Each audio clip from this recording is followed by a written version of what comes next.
This is my review of Heidegger's Introduction to Metaphysics. Heidegger talks about the question of what is being.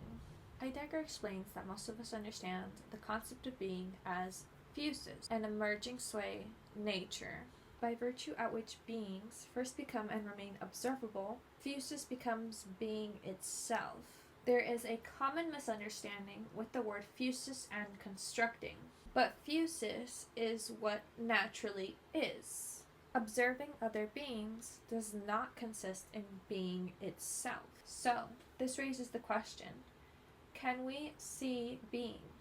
Asking the fundamental questions of metaphysics changes historically through and through.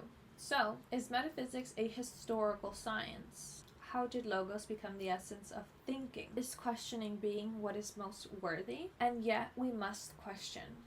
Heidegger quotes Heraclitus as he states, all is becoming and all is in flux. So there must be no certain definition of being. If it is everything at once, there must be no being at all.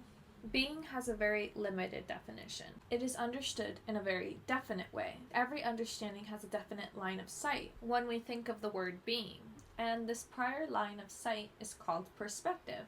But again, it is a very limited perspective. Being is like being in the midst of things and yet being away from them.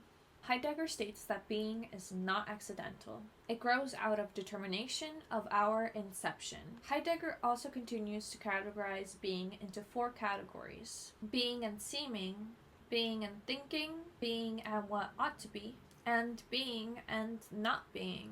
I gave this book 3 out of 5 stars as it was very repetitive for me, personally, and it didn't answer some of the questions I had prior to me reading it.